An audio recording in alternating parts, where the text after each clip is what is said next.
اور اس کی ہتھیلیوں کو غور سے دیکھنے لگی۔ میں تم سے ابھی کوئی فیس نہیں لوں گی۔ اگر تمہیں خزانہ مل گیا تو تم مجھے اس کا 10واں حصہ دو گے۔ لڑکا خوشی سے ہنسنے لگا۔ خزانہ ملنے کی خوشی نہیں، بلکہ بڑھیا کی فیس ادا نہ کرنے کی خوشی۔ ٹھیک ہے، مجھے خواب کی تعبیر بتاؤ، اس نے کہا۔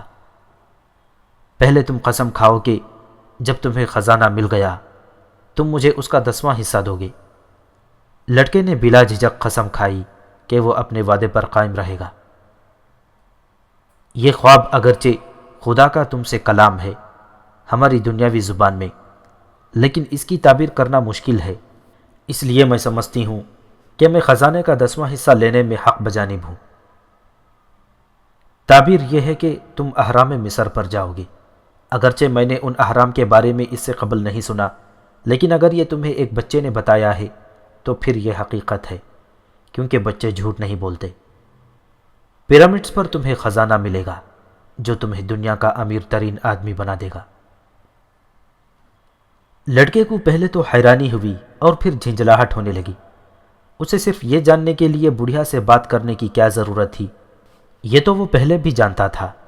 اس کی جھنجھلاہٹ اس خیال سے دور ہو گئی کہ بہرحال اسے کوئی فیس ادا نہیں کرنی تھی۔ مجھے اس کے لیے اپنا وقت برباد کرنے کی کوئی ضرورت نہیں، اس نے بڑھیا کو جواب دیا۔ میں نے تم سے کہا تھا کہ تمہارا خواب بہت مشکل ہے۔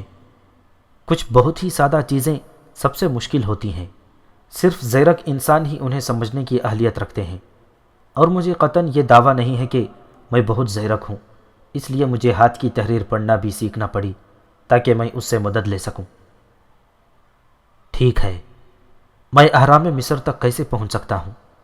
لڑکے نے استفسار کیا۔ میں صرف خوابوں کی تعبیر بتا سکتی ہوں، میں اس تعبیر کو ڈھونڈنے کے لیے تمہاری کوئی مدد نہیں کر سکتی۔ اگر میں خوابوں کی تعبیر ڈھونڈ سکتی تو قسم پرسی کی زندگی کیوں گزار رہی ہوتی؟ اگر میں اہرام مصر تک کبھی پہنچ ہی نہ سکوں تو پھر کیا ہوگا؟ لڑکے نے پوچھا۔ تو پھر مجھے میری فیس نہیں ملے گی، اور ایسا پہلی دفعہ بھی نہیں ہوگا۔ خاتون نے اس کے ساتھ ہی لڑکے کو جانے کو کہہ دیا، کیونکہ اس نے پہلے ہی خاتون کا بہت زیادہ وقت لے لیا تھا۔ لڑکے کو بہت ہی مایوسی ہوئی۔ اس نے سوچا کہ وہ پھر کبھی خوابوں پر یقین نہیں کرے گا۔ اسے یاد آیا کہ طریفہ میں اس نے بہت سے اور کام بھی کرنے تھے۔ وہ جلدی سے بازار کی طرف روانہ ہوا، جہاں اس نے پہلے تو پیٹ بھر کر کھانا کھایا، پھر اپنی پرانی کتاب کے بدلے میں ایک موٹی سی کتاب لی۔ ان تمام کاموں سے فارغ ہو کر وہ ایک بینچ پر بیٹھ گیا تاکہ بازار کا نظارہ کر سکے۔ دھوپ میں ابھی تک شدت تھی۔ اس نے اپنی بوتل نکالی اور پانی پینے لگا۔ اس نے اپنی بھیڑیں شہر کے صدر دروازے کے قریب ایک دوست کے باڑے میں بند کر دی تھیں۔ شہر میں اور بھی کئی لوگ اس سے واقف تھے۔ سیاحت کے بہت سارے فوائد کا یہ صرف ایک پہلو تھا کہ پورے اسپین میں کافی لوگ ایسے تھے جنہیں وہ دوست کہہ سکتا تھا۔ وہ ہمیشہ نئے دوست بناتا تھا، مگر ان کے ساتھ ہمیشہ رہنے سے گریز کرتا تھا۔ اس کے خیال میں جب آپ کسی کے ساتھ زیادہ دیر تک رہیں تو آپ اس شخص کی زندگی کا حصہ بن جاتے ہیں، اور ان کی چھوٹی چھوٹی خامیاں آپ کو بہت بڑی محسوس ہوتی ہیں۔ پھر آپ چاہتے ہیں کہ وہ شخص اپنے آپ کو بدل لے۔ اگر کوئی شخص اس طرح کا نہیں ہے جیسا کہ آپ چاہتے ہیں تو آپ کو جھنجھلاہٹ ہونے لگتی ہے۔ ہر شخص کو اس بات کا تو صحیح ادراک ہے کہ دوسروں کا رویہ کیسا ہونا چاہیے، مگر وہ اس احساس سے عاری ہیں کہ خود ان کو کس طرح سے برتاؤ کرنا چاہیے۔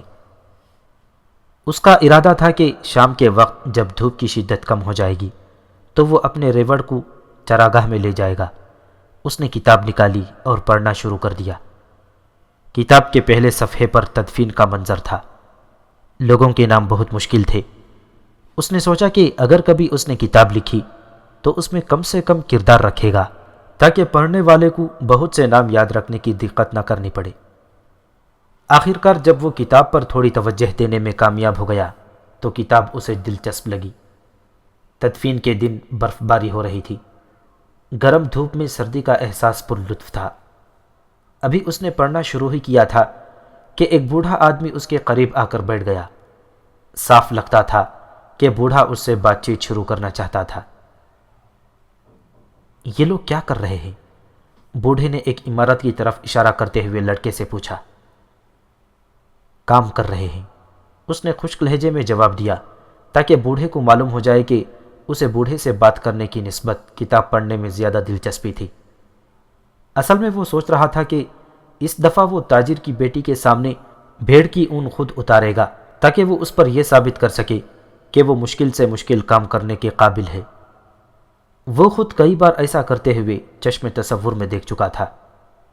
جب اس نے تاجر کی بیٹی کو یہ بتایا کہ بھیڑ کی اون پیچھے سے آگے کی طرف اتاری جاتی ہے، تو لڑکی بہت محظوظ ہوئی اور یہ اسے بہت اچھا لگا۔ اس نے چند کہانیاں بھی کوشش کر کے یاد کی تھیں۔ یہ کہانیاں وہ اس لڑکی کو سنانا چاہتا تھا۔ یہ کہانیاں اس نے مختلف کتابوں میں پڑھی تھیں، لیکن وہ ان کہانیوں کو اپنے تجربے کی نچوڑ کے طور پر پیش کرنا چاہتا تھا۔ اسے یقین تھا کہ تاجر کی بیٹی کو حقیقت کبھی بھی معلوم نہ ہو سکے گی، کیونکہ وہ پڑھنا نہیں جانتی تھی۔ بوڑھا بھی اپنی ضد کا پکا تھا۔ کیا میں آپ کی بوتل سے تھوڑا سا پانی لے سکتا ہوں؟ بوڑھے نے کہا۔ لڑکے نے اپنی بوتل فوراً بوڑھے کے حوالے کر دی۔ اسے امید تھی کہ اب بوڑھا اسے تنہا چھوڑ دے گا۔ کون سی کتاب پڑھ رہے ہو؟ بوڑھا اب بھی اپنی ضد کا پکا نظر آتا تھا۔ لڑکے نے سوچا کہ بوڑھے سے پیچھا چھڑانے کا واحد طریقہ یہ ہے کہ اس بینچ سے اٹھ کر چلا جائے، لیکن یہ اسے تہذیب کے خلاف لگا۔ اس کے ماں باپ نے اسے تمیز سکھائی تھی اور بڑوں کا ادب کرنے کی تلقین کی تھی۔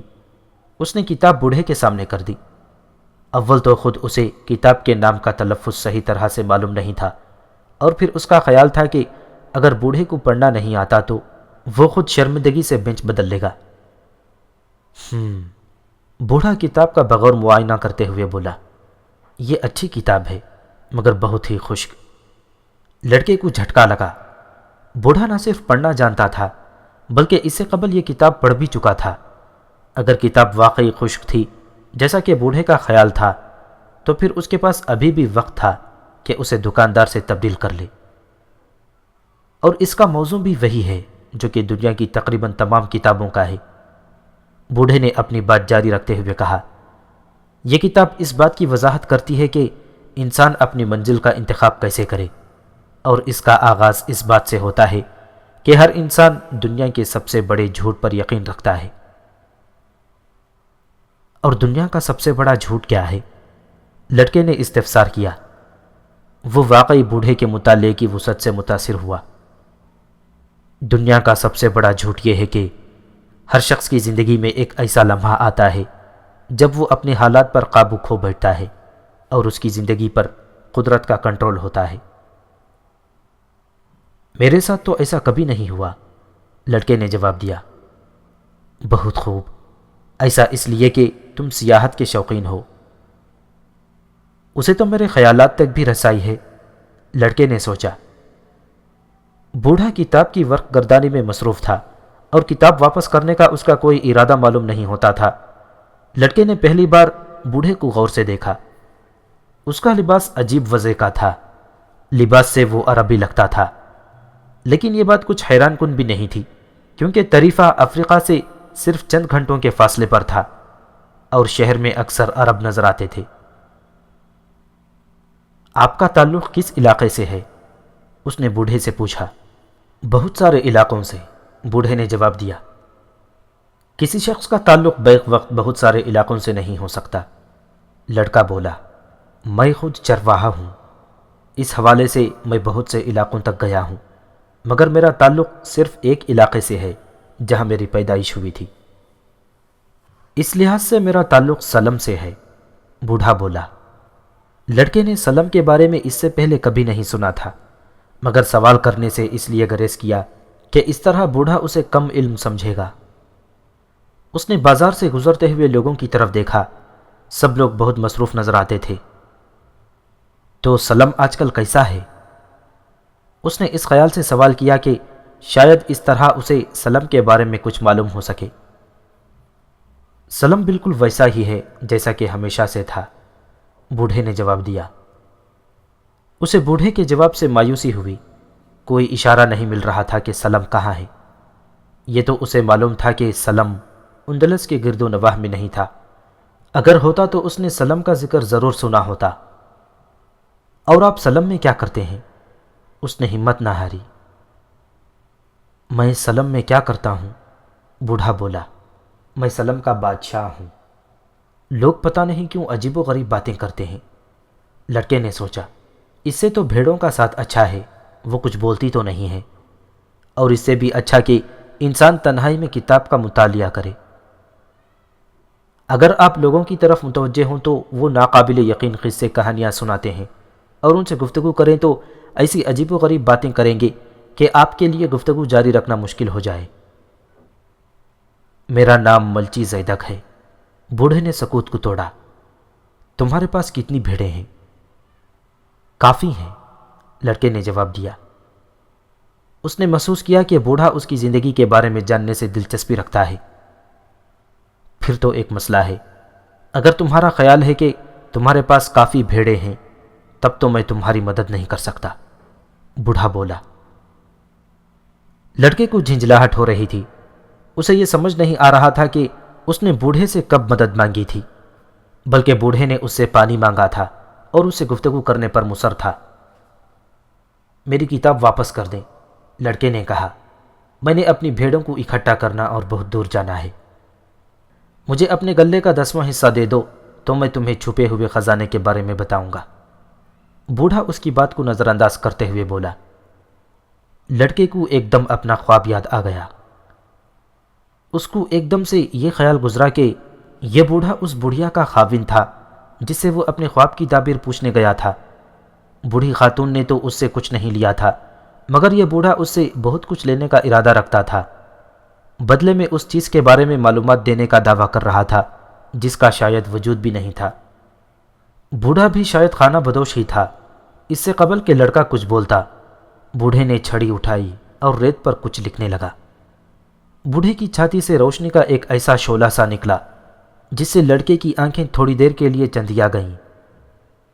بوڑھے نے جھپٹ سے اپنی ٹوپی چھاتی کے سامنے کر لی۔ اس نے یقیناً کچھ چھپانے کی کوشش کی تھی۔ جب اس کی بینائی لوٹی تو لڑکے نے دیکھا کہ بوڑھے نے ریت پر اس کے والدین اور اس کی درسگاہ کا نام لکھا تھا۔ بوڑھے نے تاجر کی بیٹی کا نام بھی ریت پر لکھا تھا، جبکہ لڑکا خود ابھی تک اس لڑکی کے نام سے واقف نہیں تھا۔ میں سلم کا بادشاہ ہوں، بوڑھا بولا۔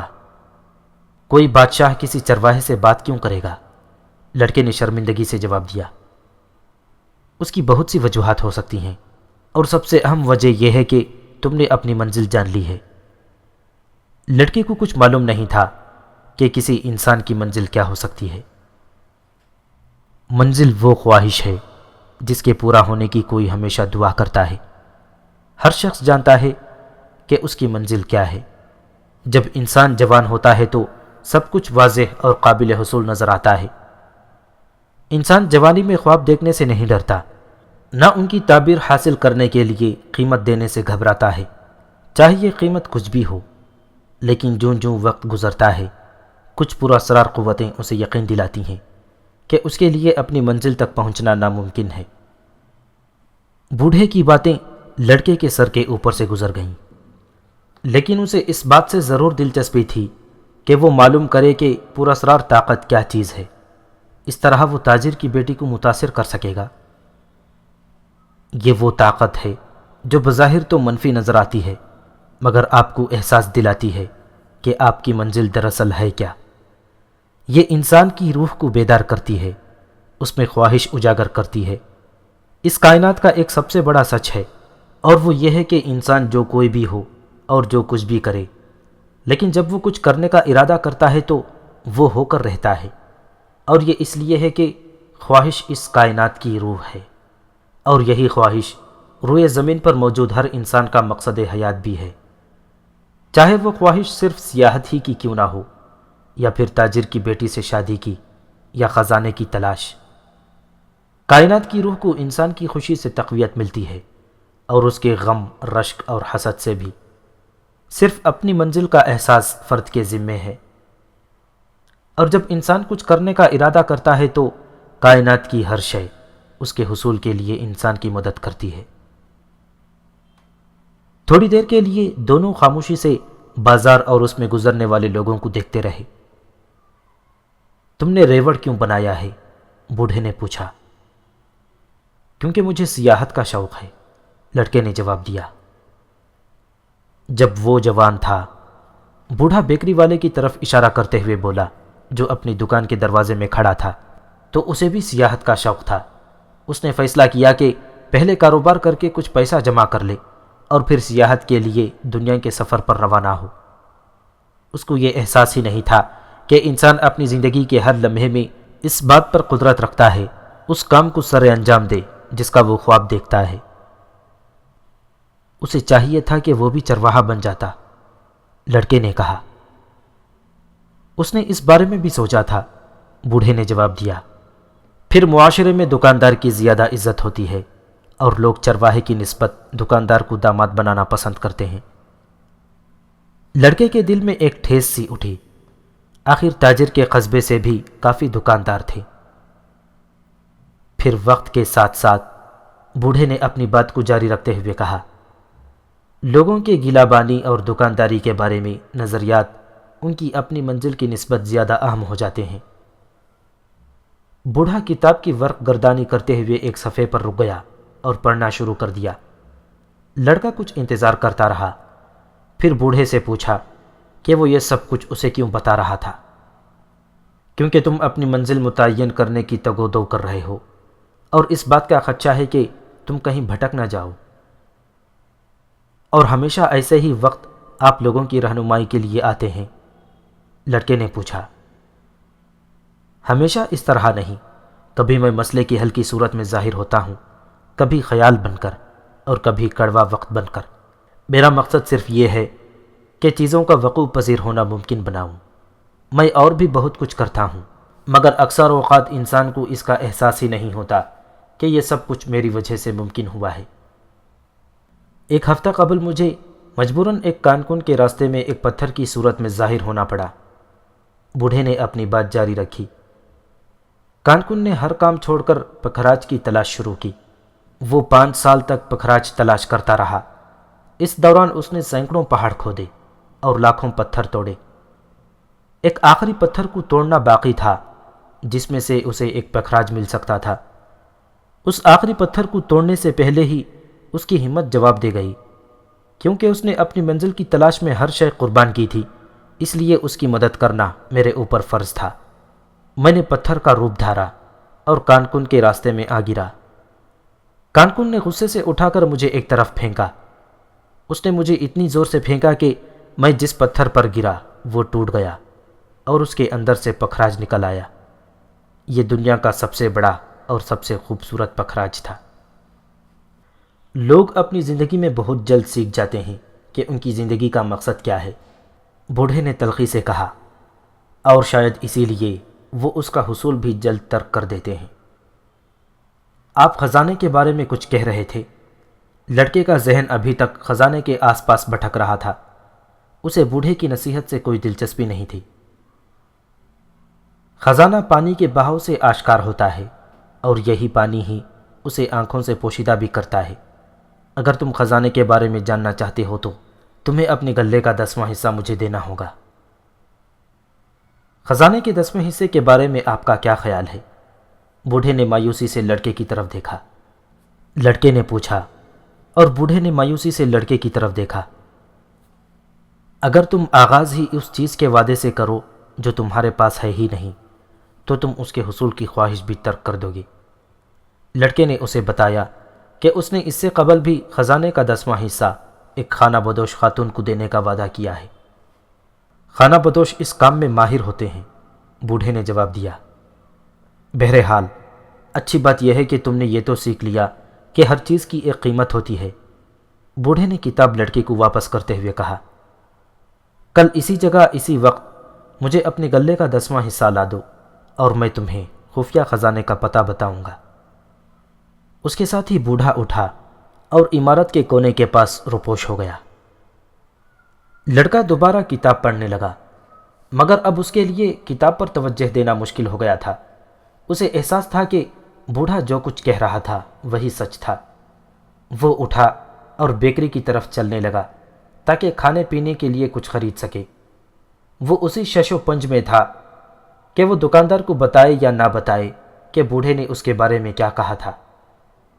کبھی کبھی حالات کو اس کی ڈگر پر چھوڑ دینا ہی بہتر ہوتا ہے، اس نے اپنے آپ سے کہا۔ اس نے دکاندار کو کچھ نہ بتانے کا فیصلہ کیا۔ اگر وہ کچھ بتاتا تو شاید دکاندار سب کچھ چھوڑ کر دوبارہ اپنے خواب کا پیچھا کرنے لگتا، جبکہ اب اس نے حالات سے سمجھوتا کر لیا تھا اور وہ دکاندار کے لیے پریشانی کا سبب نہیں بننا چاہتا تھا۔ اس نے بازار میں چلنا شروع کیا اور تھوڑی دیر بعد صدر دروازے تک پہنچ گیا۔ صدر دروازے کے ساتھ ایک عمارت کی کھڑکی کے سامنے لوگوں کی قطار لگی ہوئی تھی۔ یہ لوگ افریقہ جانے کے لیے ٹکٹ خرید رہے تھے۔ اسے معلوم تھا کہ مصر افریقہ میں ہے۔ میں آپ کی کیا مدد کر سکتا ہوں؟ کھڑکی کے پیچھے بیٹھے ہوئے شخص نے پوچھا۔ شاید کل مجھے آپ کی ضرورت پڑے، لڑکے نے جواب دیا۔ اس نے سوچا کہ وہ صرف ایک بھیڑ بیچ کر افریقہ کا ٹکٹ خرید سکتا تھا۔ اس خیال سے اسے جھرجھری سی آ گئی۔ ایک اور خیالوں کی دنیا کا باسی، ٹکٹ کلرک نے اپنی ساتھی سے کہا۔ اس کے پاس ڈھیلا بھی نہیں ہے اور خواب افریقہ جانے کے دیکھ رہا ہے۔ لڑکے کو اپنے ریوڑ کا خیال آیا۔ اس نے سوچا کہ اب اسے اپنے ریوڑ کے پاس جانا چاہیے۔ 2 سال میں اس نے گلہ بانی کے بارے میں سب کچھ سیکھ لیا تھا۔ اس نے یہ بھی جان لیا تھا کہ بھیڑ کی اون کیسے اتارتے ہیں۔ وہ بھیڑوں کی معمولی بیماریوں کا علاج بھی جانتا تھا۔ اسے اندلس کی بہترین چراگاہوں کے متعلق معلوم تھا، اور سب سے بڑھ کر یہ کہ اسے اپنے تمام جانوروں کی قدر و قیمت کا اندازہ تھا۔ اس نے اپنے دوست کے باڑے تک پہنچنے کے لیے سب سے طویل راستے کا انتخاب کیا۔ راستے میں وہ چرچ کے پاس سے گزرا تو سیڑھیوں پر چڑھ کر چرچ کے مینار پر چلا گیا۔ یہاں سے وہ افریقہ کے ساحل کو دیکھ سکتا تھا۔ اس نے سنا تھا کہ اسی راستے سے عرب حملہ آور اسپین میں داخل ہوئے تھے۔ یہاں سے وہ پورے شہر کا نظارہ کر سکتا تھا۔ اس نے وہ مارکیٹ بھی دیکھی تھی جہاں اس کی ملاقات بوڑھے سے ہوئی تھی۔ مجھے تمام زندگی افسوس رہے گا کہ میں بوڑھے سے کیوں ملا تھا، اس نے سوچا۔ وہ شہر میں اس لیے آیا تھا کہ بوڑھی خاتون سے اپنے خواب کی تعبیر معلوم کر سکے۔ نہ تو وہ خاتون اور نہ ہی وہ بوڑھا اس کے چرواہے ہونے پر متاثر ہوئے تھے۔ وہ ان لوگوں میں سے تھے جو کسی بھی چیز میں دلچسپی نہیں رکھتے تھے، اور نہ ہی انہیں یہ بھی معلوم تھا کہ چرواہے اپنی بھیڑوں سے کتنا مانوس ہوتے ہیں۔ اس کو اپنے ریوڑ کی ہر بھیڑ کی خصوصیات معلوم تھیں۔ اسے معلوم تھا کہ کون سی بھیڑ لنگڑی ہے، کون سی بھیڑ چند دن بعد بچہ دینے والی ہے، اور کون سی بھیڑ کا بل ہے۔ اگر اس نے ان کو چھوڑ دیا تو بھیڑوں کو بہت زیادہ بھگتنا پڑے گا۔ ہوا تیز چلنے لگی۔ وہ ہوا سے بھی واقف تھا۔ اندلس میں اس ہوا کا نام لیوانتر ہے، کیونکہ یہ لیوانت کی جانب سے چلتی ہے۔ لیوانت بحرۂ اوقیانو پر اندلس کی جانب میں واقع ہے۔ لیوانتر کی رفتار تیز ہونے لگی۔ اس نے سوچا کہ اب وہ اپنے ریوڑ اور اپنے خزانے کے درمیان میں کھڑا تھا۔ ان دو میں اسے ایک کا انتخاب کرنا تھا۔ پھر تاجر کی بیٹی بھی تو تھی، مگر وہ اتنی اہم نہیں تھی جتنا کہ اس کا ریوڑ، کیونکہ اس لڑکی کا انحصار اس کے ریوڑ کی طرح لڑکے پر نہیں تھا، اور شاید اسے تو میں یاد بھی نہیں ہوں، اس نے اپنے آپ سے کہا۔ اس کو تو شاید اس بات کا احساس ہی نہ ہو کہ میں اس سے کس دن ملا تھا، کیونکہ اس کے لیے ہر دن ایک جیسا تھا، اور تمام دن ایک جیسے اس لیے ہوتے ہیں کیونکہ لوگوں کو ہر دن میں ہونے والی اچھی چیزوں کا احساس نہیں ہوتا۔ میں نے اپنے ماں باپ کو چھوڑا، اپنے قصبے کو چھوڑا، اور وہ لوگ شاید میری غیر موجودگی کے عادی بھی ہو گئے ہوں گے۔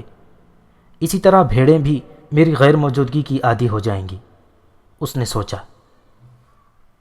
لیوانتر اور تیز ہو گئی تھی۔ اس کی شدت وہ اپنے چہرے پر محسوس کر سکتا تھا۔ اسی لیوانتر کے ساتھ کبھی عرب فاتح آئے تھے، اور اس کے ہی دوش پر ان لوگوں کے پسینے اور خوابوں کی خوشبو بھی آتی تھی جو اپنے اپنے خزانوں کی تلاش میں صحرا کی جانب روانہ ہوئے تھے۔ اسے ہوا کی آزادی سے حسد ہونے لگا۔ اسے بھی اسی ہوا کی طرح آزاد ہونا چاہیے تھا۔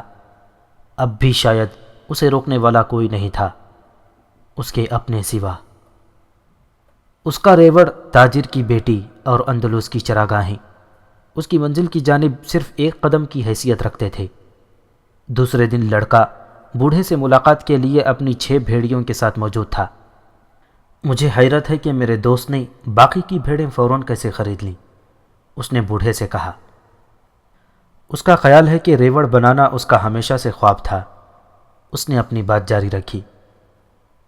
یہ ایک نیک شگون ہے، بوڑھے نے جواب دیا، اور یہ ہمیشہ سے ایسے ہی ہوتا آیا ہے۔ اس کو موافقت کا اصول کہتے ہیں۔ جب تم پہلی دفعہ تاش کے پتے کھیلو تو تمہیں اپنی جیت کا پختہ یقین ہوتا ہے، اسے شروعات کی جیت کہتے ہیں۔ ایسا کیوں ہوتا ہے؟ لڑکے نے سوال کیا۔ کوئی غیر مرئی طاقت ایسی ہوتی ہے جو چاہتی ہے کہ انسان کو اپنی منزل تک پہنچائے۔ یہ طاقت انسان میں جیتنے کی خواہش ابھارنا چاہتی ہے۔ بوڑھے نے بھیڑوں کا معائنہ شروع کر دیا۔ ان میں سے ایک لنگڑی تھی۔ لڑکے نے بتایا کہ اس کی لنگڑاہٹ معمولی ہے، ورنہ بھیڑ بہت ذہین ہے اور سب سے زیادہ اون بھی دیتی ہے۔ خزانہ کہاں ہے؟ لڑکے نے بوڑھے سے استفسار کیا۔ مصر میں، اہرام کے پاس۔ لڑکے کو حیرت ہوئی کہ بوڑھی خاتون نے بھی یہی کچھ کہا تھا، مگر بدلے میں کچھ نہیں لیا تھا۔ خزانے کو ڈھونڈنے کے لیے تمہیں نشانیاں پہچاننا ہوں گی، بوڑھے نے کہا۔ خدا نے ہر انسان کے لیے ایک راہ متعین کی ہے، تمہیں اس راہ کو پہچاننے کے لیے صرف نشانیوں کو پہچاننا ہوگا۔ اس سے قبل کہ وہ بوڑھے کی بات کا کوئی جواب دیتا، ایک تتلی اڑتی ہوئی اس کے اور بوڑھے کے درمیان سے گزری۔ اسے اپنے دادا کی بات یاد آ گئی کہ جس نے کہا تھا کہ تتلی اچھا شگون ہے۔ اس کے علاوہ حشرات، چپکلیاں اور 4 پتوں والے کلوور بھی۔ ہاں بالکل، یہ اچھی علامت ہے، تمہارے دادا نے صحیح کہا تھا، بوڑھے نے اس کے ذہن کو پڑھتے ہوئے کہا۔ بوڑھے نے جب اپنی صدری کھولی تو لڑکا حیران رہ گیا۔ بوڑھے نے سونے کی زرہ پہنی ہوئی تھی جس پر قیمتی پتھر جڑے ہوئے تھے۔ اسے گزشتہ روز بوڑھے کی چھاتی سے نکلنے والی خیرہ کر دینے والی روشنی یاد آ گئی۔ بوڑھا واقعی کوئی بادشاہ تھا اور رہزنوں سے بچنے کے لیے ایسا روپ دھار رکھا تھا۔ یہ لو، بوڑھے نے ایک کالے اور سفید رنگ کا پتھر لڑکے کو دیتے ہوئے کہا۔ ان کو یوریم اور تھیومیم کہتے ہیں۔ سفید کا مطلب ہے ہاں اور کالے کا مطلب ہے نہ۔ جب بھی تم نشانیوں کو سمجھنے میں وقت محسوس کرو تو یہ تمہاری مدد کریں گے۔ ہمیشہ با مقصد سوال کرنا، لیکن اگر تم خود سے فیصلہ کر سکو تو زیادہ بہتر ہے۔ خزانہ اہرام مصر میں ہے، جیسا کہ تمہیں پہلے ہی معلوم ہے، مگر میں نے تم سے کسی واضح فیصلے پر پہنچنے کی قیمت وصول کی ہے۔ میری وجہ سے تمہیں فیصلہ کرنے میں آسانی ہوگی۔ لڑکے نے دونوں پتھر اپنے تھیلے میں ڈال لیے۔ اس نے مصمم ارادہ کیا کہ وہ اپنے فیصلے خود کرے گا۔ یہ مت بھولو کہ تمہارا سامنا جس بھی چیز سے ہوگا وہ صرف اکیلی ہے، اور نشانیوں کو سمجھنا نہ بھولنا، اور سب سے بڑھ کر یہ کہ اپنی منزل کو کبھی نہ چھوڑنا۔ آخر میں تمہیں ایک کہانی سناؤں گا۔ ایک دکاندار نے اپنے بیٹے کو دنیا کے سب سے بڑے عالم کے پاس بھیجا تھا کہ وہ ابدی خوشی کا راز سیکھ لے۔ لڑکا صحرا میں 40 دن چلنے کے بعد پہاڑ پر واقع خوبصورت قلعے پر پہنچا جہاں وہ عالم رہتا تھا۔ قلعے میں داخل ہوا تو لڑکے نے دیکھا کہ ہال میں چہل پہل تھی، تاجر آ جا رہے تھے اور سازندے ساز بجا رہے تھے، اور ایک کونے میں میز دنیا کے سب سے لذیذ کھانوں سے بھرا ہوا تھا۔ عالم سب لوگوں کی بات باری باری سن رہا تھا۔ لڑکے کو 2 گھنٹے کے انتظار کے بعد عالم سے بات کرنے کا موقع ملا۔ عالم نے لڑکے سے آنے کی غرض سنی اور اسے بتایا کہ وہ فی الحال مصروف تھا، اور اس سے کہا کہ وہ محل کی سیر کرے اور 2 گھنٹے کے بعد عالم سے دوبارہ ملے۔ اس دوران میرا ایک کام بھی کر دو، عالم نے لڑکے کو ایک چمچ دیتے ہوئے کہا۔ چمچ میں چند بوند تیل تھا۔ یہ چمچ اپنے ہاتھ میں رکھو اور خیال کرنا کہ یہ تیل گرنے نہ پائے۔ محل کی سیڑھیوں پر چڑھتے اترتے ہوئے لڑکے کی نظریں مسلسل چمچ پر لگی رہیں۔ 2 گھنٹے بعد وہ عالم کے پاس دوبارہ آ گیا۔ تمہیں ایرانی پردے کیسے لگے اور باغ کیسا لگا جو ماہر کاریگر نے 10 سال کی شبانہ روز محنت سے بنائی تھی؟ عالم نے لڑکے سے سوال کیا۔ لڑکے کو شرمندگی ہوئی۔ اس نے تو محل میں کچھ بھی نہیں دیکھا تھا۔ اس کی تو تمام تر توجہ چمچ میں موجود تیل پر رہی تھی کہ کہیں تیل نہ گر جائے۔ تو پھر جاؤ اور دوبارہ محل کو غور سے دیکھو۔ جب تک تم آدمی کا گھر نہ دیکھ لو تو تم اس پر اعتبار کیسے کر سکتے ہو؟ عالم نے لڑکے سے کہا۔ لڑکا چمچ پکڑ کر دوبارہ محل کی سیر کو نکل گیا۔ اس دفعہ وہ واقعی محل کی خوبصورتی سے متاثر ہوا۔ چھت پر مینار کاری کمال کی تھی۔ باغ اپنی مثال آپ تھا، غرض ہر چیز اپنی جگہ خوبصورتی کا مکمل نمونہ تھا۔ عالم کے پاس دوبارہ آنے پر اس نے محل کی خوبصورتی کی مکمل تصویر کشی کی۔ لیکن تیل کہاں ہے؟ عالم نے پوچھا۔ لڑکے نے چمچ کو دیکھا تو وہ تیل سے خالی تھا۔ میری صرف ایک ہی نصیحت ہے، عالم نے کہا۔ خوشی کا راز یہ ہے کہ دنیا کی رونقیں جی بھر کر دیکھو، مگر چمچ میں موجود تیل کو کبھی نہ بھولو۔ چرواہا خاموش رہا۔ بوڑھے بادشاہ کی کہانی اس کی سمجھ میں آ گئی تھی کہ چرواہا چاہے سیاست میں مصروف رہے مگر اسے اپنی بھیڑوں کو نہیں بھولنا چاہیے۔ بوڑھے نے چرواہے کو غور سے دیکھا، اس کے سر پر اپنے دونوں ہاتھوں کو پھیرا اور پھر اپنی بھیڑیں لے کر روانہ ہو گیا۔